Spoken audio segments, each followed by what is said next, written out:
My son was full of life. He was energetic, he was very athletic and outgoing, and he had one of those smiles that just made you want to forgive him even when he did the most amazing or knuckleheaded things.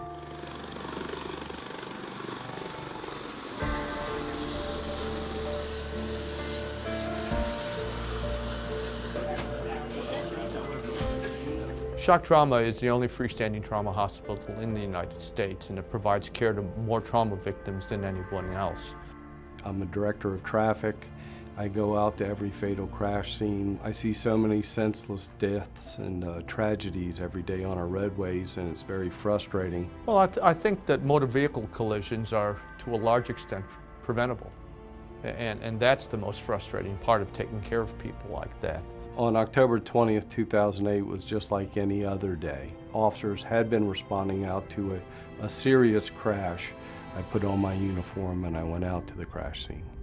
If you are properly restrained, it doesn't matter how you get hurt. Your injuries are less if you have your seatbelt on. Well, when I got out there, you could see all the fire rescue and police vehicles out. The roadway was blocked. There was a fleet of ambulances out there. A 17-year-old driver who had his driver's license for only 2 weeks had loaded the car with 5 kids. He lost control of the vehicle and it slammed headway into a tree. The backseat passengers, 2 girls and my son Ryan, weren't wearing their seatbelts. All the kids were seriously injured in the crash in different degrees, and my son lost his life. There's a common misconception that the backseat passenger is protected. For some reason, sometimes many people feel they don't need to wear a seatbelt, and they're absolutely wrong. If you're not restrained, you become an object. So you are launched into the dashboard, the windshield, the door, or ejected and launched into space. And so all of that greatly magnifies the effect of the injury.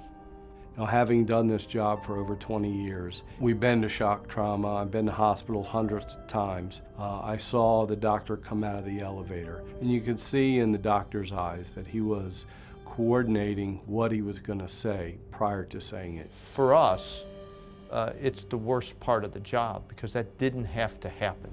And when we explain to them that it could have been prevented, it's shocking.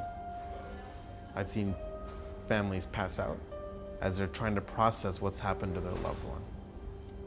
That's the hardest part of what I do. Now, Ryan had the misfortune of being the son of 2 police officers, so I would have bet that he was always wearing a seatbelt, but on this tragic night, we recognized that he must have got in backseat of a car with his peers between 2 girls and failed to do what he used to always do, which was buckle his seatbelt. A momentary lapse caused him to lose his life.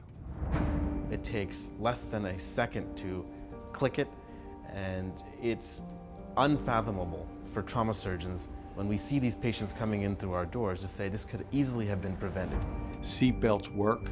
They work after you make a mistake, and we know that when they're worn and worn correctly, they will save your life and possibly prevent injury. We are all working towards 0 deaths in Maryland because every life counts.